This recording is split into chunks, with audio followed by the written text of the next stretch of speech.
¿Qué tal amigos? Mi nombre es Efraín Miranda Cárdenas, escritor chileno de terror y ciencia ficción, y me presento ante ustedes a solicitud de mi gran amiga Claudia que está llevando esta clase el día de hoy. Pido primero que nada disculpas por no estar presente allá, se me dificultó un poco el tema del viaje entre La Unión y Valdivia el fin de semana, así que aún así estoy para acompañarlos a través de este pequeño video cápsula donde podemos trabajar. Como les digo, soy escritor chileno de terror y ciencia ficción. Por aquí voy a dejar, por ahí y por acá, unas portaditas de mis libros para que los puedan conocer, además de compartir mis redes sociales al final del video por si quieren seguir mi trabajo. Lo que nos convoca hoy día es el tema de la narración de cuentos. Cómo llevar este tema de la narración de cuentos a un nuevo nivel. Una de las cosas que tenemos que entender para comenzar dentro de este mundo de la narrativa, de convertirnos en cuentacuentos, en narradores, es que todos los cuentos tienen una emoción dentro de la escritura de los párrafos. Es mucho más sencillo cuando lo trabajamos con textos propios. Sin embargo, trabajarlo con escritos de otros autores también nos lleva a visualizar de otra manera la forma en que ellos sintieron estos cuentos cuando los escribieron. Uno de los puntos importantes es que cuando estemos leyendo este cuento tengamos la capacidad de leerlo también en voz alta. Yo sé que hay mucha gente que lee en voz baja y que tiene la capacidad de leer 30, 40 páginas por hora, genial. Pero cuando leemos en voz alta hay una de las cosas que olvidamos hacer por lo general y que es respirar mientras leemos. No nos va a tomar mucho tiempo ni tampoco mucha práctica el darnos cuenta de que nuestra mente, nuestros ojos leen mucho más rápido porque no necesitamos respirar mientras vamos leyendo. En cambio, cuando hacemos una narración o cuando leemos un cuento en voz alta, necesitamos darle pausas, necesitamos darle énfasis a ciertas frases, respetar los signos de puntuación y darnos el espacio y el tiempo para que este cuento pueda ser escuchado también por todos quienes les interese. Entonces necesitamos, uno, tener un lenguaje claro, conocer las palabras, cómo suenan, y dos, en cuanto al tema de ortografía, mantener los puntos de los símbolos de puntuación y darnos los espacios que corresponden a un punto seguido, a una coma, a un punto y coma, y así sucesivamente. Darle este énfasis a los símbolos de pregunta, a los signos de exclamación. ¿Para qué? Para que este texto se convierta en una narración potente y pueda fijarnos también toda la atención. Otro de los puntos fuertes dentro de la narración es que cuando pasemos estos textos al audio, tengamos herramientas como, por ejemplo, esta. Es algo súper sencillo, lo pueden encontrar de repente por internet, por ahí los voy a dejar más cerquita, a ver si lo enfoca. Es un pequeño micrófono inalámbrico, se conecta al celular y son súper baratos y sencillos de encontrar. Son de este modelo, ¿ya? Es muy fácil adquirirlos y nos ayuda un montón en el momento en que tengamos que grabar el audio de nuestra voz. Además, también existen muchas otras herramientas electrónicas con las que podemos trabajar, que son los programas para una PC, como el Adobe Audition, que es bastante fácil e intuitivo de manejar. Una vez que ya conocemos ciertos parámetros de audio, podemos manejarlo perfectamente y crear nosotros mismos nuestros propios audiolibros, audiocuentos, incluso grabar nuestra voz y agregar efectos mientras estamos haciendo el proceso. Si necesitamos ejemplos de cómo se monta un audio dentro de un video, dentro de una narración, por aquí les voy a dejar un canal que me gusta mucho y por aquí otro que es El Abuelo Kraken y por acá el de Noviembre Nocturno, que son dos lectores españoles, narradores, que trabajan súper bien lo que es el tema de las pausas, lo que es el tema del terror, cómo ambientarlo con música incluso de fondo y con el apoyo de imágenes. Debemos recordar que cuando trabajamos dentro del mundo de la narración, también podemos usar imágenes, no solamente las imágenes literarias, sino que también las imágenes gráficas, para poder darle aún más fuerza a estas lecturas. Además de eso, existen algo que se llama impronta de la voz, ¿ya? Voy a tratar de no extenderme demasiado para que este video no se haga eterno mientras estamos hablando. La impronta de la voz tiene que ver mucho con la forma en que nosotros movemos las cuerdas vocales cuando estamos hablando. Por eso también vuelvo al punto anterior, que es súper importante respirar mientras hablamos, respirar mientras leemos.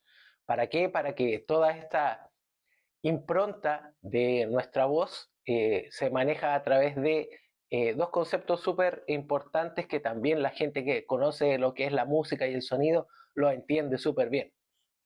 Uno que es la sostenibilidad de la voz, que podamos leer un cuento que dure 1 hora de grabación y no terminemos todos afónicos cuando terminemos de leer el libro. Así de sencillo. Y lo otro son los tonos con los que podemos manejar esta voz a través de las diferentes voces de los personajes. Si nosotros leemos un texto muy plano, va a parecer que es solo una persona quien está hablando y interpreta a todos los personajes. Pero si nosotros vamos cambiando un poco la voz a medida que vamos hablando, también vamos a ir identificando para quien está escuchando este cuento, quién está hablando y dentro de qué acciones. Si por ejemplo, perdón, si por ejemplo uno de los personajes necesita gritar, no tengamos miedo a la hora de grabar nosotros mismos gritándonos dentro del mismo texto. A veces va a parecer ridículo, pero es quitarse el miedo de esto de poder leer, de poder hacer estas voces. Puede ser una voz muy grave, una voz con la que nosotros podamos manejar el texto, incluso transformarla en una voz rasposa, en una voz apagada, como si ya casi fuera abrazado por la muerte. O voces muy dulces, voces que convocan, voces que atraen, así como los locutores de radio. Así, de esa misma manera, podemos también manejar diferentes volúmenes de la voz y proyecciones vocales. Si nosotros manejamos una voz tenue, una voz susurrante, una voz que cautiva incluso con un mero susurro, también podemos llevarlo al otro extremo, que es alzar la voz de tal manera que todos conozcan y llenen sus oídos con esta pregona que llevamos. Así como muchas otras herramientas, nuestra voz puede ser la creadora y mutiladora también muchas veces de los cuentos. No importa tener una voz que quizás en los audios no se escuche tan bien. Es cosa de práctica, lleva mucho tiempo poder encontrar tu propia voz para poder leer los cuentos. Y vamos a hacer un ejemplo práctico para que ustedes también lo puedan ver durante esta grabación con algunos personajes, con algunos párrafos de algunos cuentos propios y otros de grandes autores. Así que ahí nos transformamos y nos movemos a la dimensión de la lectura. Así que acompáñenme, vamos a hacer este pase y nos movemos a el espacio que tenemos dedicado para nuestra lectura. Así que vamos allá. Muy bien, ya nos encontramos en nuestro espacio de lectura y ahora vamos a hacer el ejemplo práctico de lo que conversamos en- hace un rato, hace un ratito. Tengo algunos ejemplos aquí con los que vamos a trabajar. Estos son algunos de los textos de los que vamos a sacar unos pequeños párrafos para poder leer y ejemplificar el tema del manejo de la voz y la proyección más que nada dentro de las lecturas de cómo tratar cada uno de los personajes que aparecen acá. Tenemos este libro que se llama El rapto, el origen del miedo de Aldo Astete Cuadro, un escritor payaquino, bastante interesante dentro del mundo del terror a nivel nacional. Entonces lo vamos a usar de ejemplo para poder mostrar algo de lo que significa dar una tonalidad en las voces de los personajes. El ejemplo dice así: ¿es necesario que entremos ahí? ¿No será suficiente con esperarla acá, a que se asome por la entrada y dispararle de una buena vez? Pregunté, pues ya no quería seguir bajando. Temía que esa también fuera mi tumba y que así, como estos huesos de niño no habían sido encontrados por nadie, nuestros cuerpos tampoco fueran hallados de no tener éxito. Tenemos que conocer completamente este espacio si queremos efectivamente tener ventaja. Pronto será de noche y no veremos a la pantera entrar. En este momento somos nosotros los que debemos acechar. Estamos en su hogar, tenemos armas y municiones, dijo mi suegro y nuevamente, sonando como si fuera el líder de un grupo de mercenarios. Ese es un pequeño ejemplo de interacción entre dos personajes en las que la voz no varía mucho, ambos son personajes de mediana edad, no, no hay una intencionalidad muy distinta entre el uno y el otro. Vamos con otro ejemplo que podemos sacar de acá de este libro de mi autoría que se llama El que se oculta en la oscuridad. Y también leemos una pequeña interacción entre personajes. Entre el humo danzante de los cigarrillos, el hombre dijo una frase acabando por fin con el silencio que hasta ese momento había reinado en la habitación. ¿Es usted Mario González?, preguntó sin mirarme. Efectivamente lo soy, respondí con calma. Soy el inspector Jaime Cárdenas, detective del Departamento de Homicidios, dijo sin apartar la vista de sus documentos, y me han asignado a interrogarlo por el asesinato de don José Altamirano. De pronto, como un relámpago, llegan a mi mente las escenas perdidas del día, en donde veo el cuerpo de José tendido en las baldosas de mi cocina, con el cuello cercenado, la sangre, aquel último aliento y el grito de horror que escapaba de mi boca mientras soltaba el cuchillo que sostenía en mi mano derecha. Ahí hay otro ejemplo de interacción de dos personajes. También con unas leves variaciones podemos ir haciendo una distinción de cómo hablaría alguien en una interacción con eso. Ahora vamos a ir a un énfasis distinto en la lectura de un párrafo. Ahora, comenzaré la grabación para dejar un testimonio de todo lo que sabemos. Ninguno de nosotros tiene la mísera esperanza de sobrevivir. Presiono el botón rojo de la grabadora y comienzo a transmitir en todas las frecuencias posibles. A quien escuche esto, mi nombre es Marco Antonio García y soy un sobreviviente de esta masacre. Usen sus armas y mantengan funcionando sus generadores. Lleven a esas malditas bestias al infierno de donde salieron.